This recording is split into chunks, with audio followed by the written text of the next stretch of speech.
అధ్యక్ష,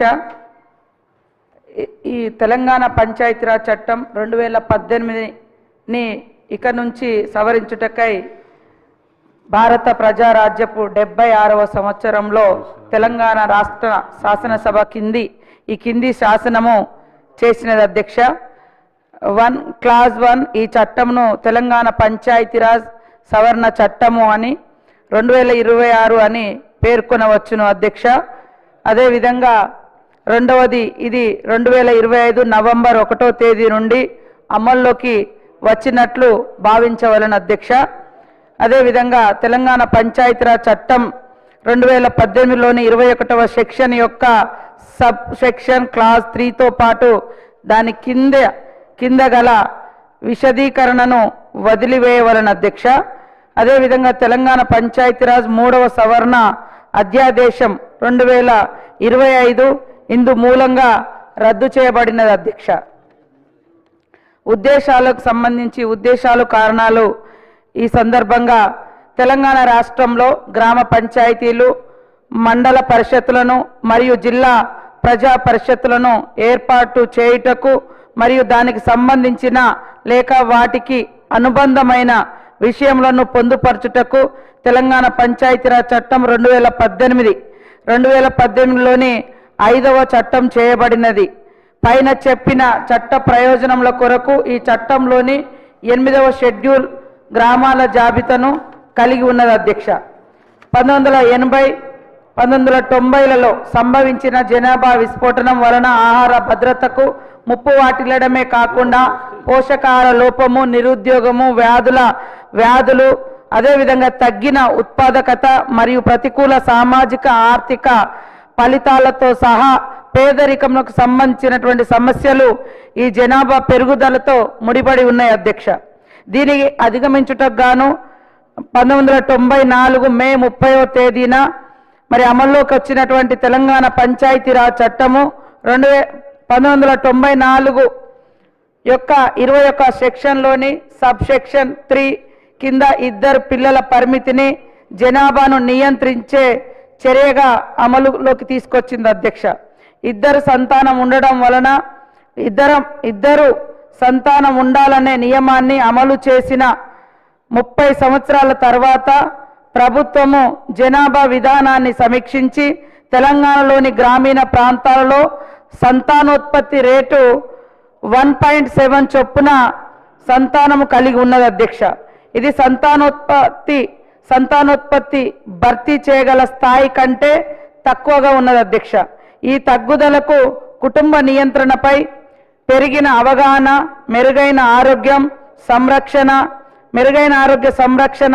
ప్రత్యేకించి మహిళల్లో పెరిగినటువంటి అక్షరాస్యత మరియు పెరిగిన ఆర్థిక స్థిరత్వము వంటి అనేక కారణాలను చూడవచ్చు అధ్యక్ష. మొత్తం సంతానోత్పత్తి రేటు 1.7 స్థాయిలో కొనసాగించడానికి అనుమతిచ్చినట్లయితే భవిష్యత్తులో ఇది తెలంగాణ రాష్ట్ర జనాభా ప్రయోజనాలకు ప్రతికూలంగా మారుతున్నది అధ్యక్ష. రాష్ట్రంలోని తర్వాతి తరాల దీర్ఘకాల భవిష్యత్తును దృష్టిలో పెట్టుకొని మరి ఈ యొక్క ప్రాముఖ్యతను పరిగణలోకి తీసుకొని మరి పంచాయతీరాజ్ సంస్థలకు ఎన్నికైన ప్రతినిధుల నుండి వచ్చినటువంటి అభిప్రాయాల ఆధారంగా సరైన భర్తీ రేటును 2.1 వద్ద కొనసాగించుట అవసరమని ప్రభుత్వం భావించింది అధ్యక్ష. తెలంగాణలోని గౌరవ ఉన్నత న్యాయస్థానం 2024లోని రిట్ పిటిషన్ నెంబర్ 2661లో 2025 సెప్టెంబర్ 30వ తేదీ నాటికి స్థానిక సంస్థలకు ఎన్నికల ప్రక్రియ పూర్తి చేయమని ఆదేశించింది అధ్యక్ష. తదనుగుణంగా రాష్ట్ర ఎన్నికల కమిషన్ ఎన్నికల ప్రక్రియను మొదలు పెట్టమని 2025 సెప్టెంబర్ 29వ తేదీన ఎన్నికల అధికారిక ప్రకటన జారీ చేయడం జరిగింది అధ్యక్ష. తెలంగాణలోని గౌరవ ఉన్నత న్యాయస్థానం 2025లోని రిట్ పిటిషన్ నెంబర్ 30217 మరియు సంబంధిత బ్యాచ్ ఆఫ్ కేసెస్లోని ఎన్నికల ప్రక్రియను కొనసాగించమని ఉత్తర్వులు ఇచ్చింది అధ్యక్ష.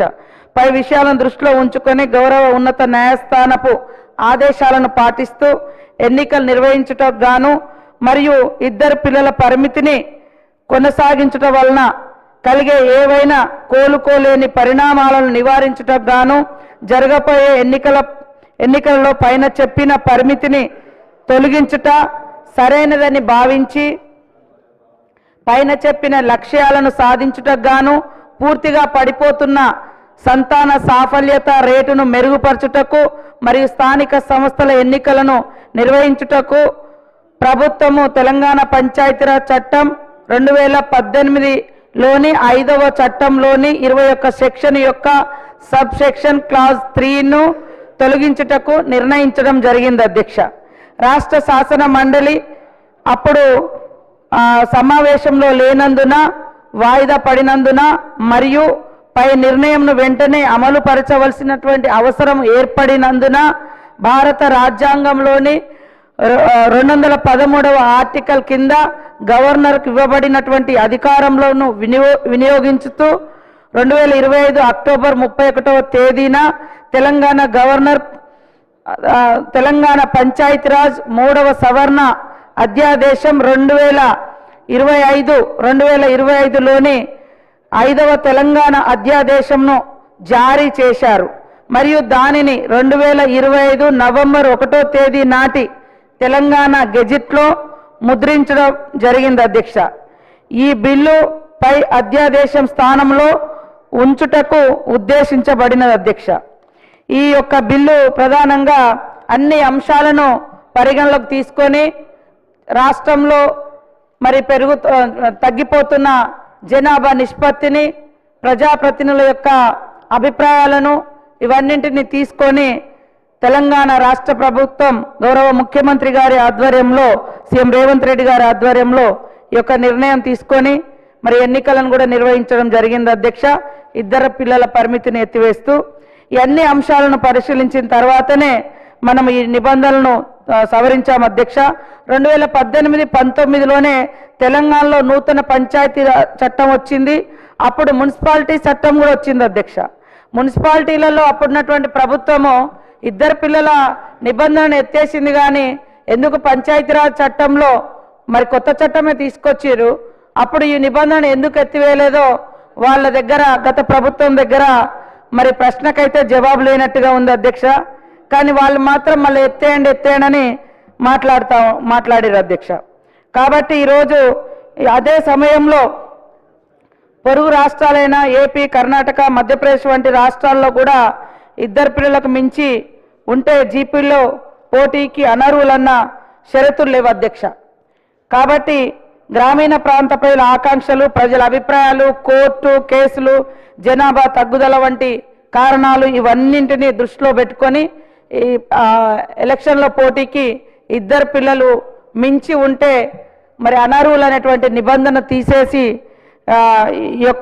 మన యొక్క ప్రభుత్వం అందరి అభిప్రాయాలను గౌరవించి రాష్ట్ర ప్రయోజనాలను దృష్టిలో పెట్టుకొని మరి 1:7 లాగా ఉండేటువంటి పాపులేషన్ ఉంటే రాబోయే తరాలు అంతరించిపోయే ఉంటుంది జనాభా తగ్గుదల మూలంగా. కాబట్టి ఆ నిష్పత్తిని పెంచాలనే లక్ష్యంతో కూడా రాష్ట్ర ప్రయోజనాలు, సమాజ ప్రయోజనాలు, తెలంగాణ ప్రయోజనాలను దృష్టిలో పెట్టుకొని ఈ యొక్క పంచాయతీరాజ్ చట్టం సవరణ చేయడం జరుగుతూ మేము ముందుకు ఈ బిల్లు తీసుకురావడం జరిగింది అధ్యక్ష.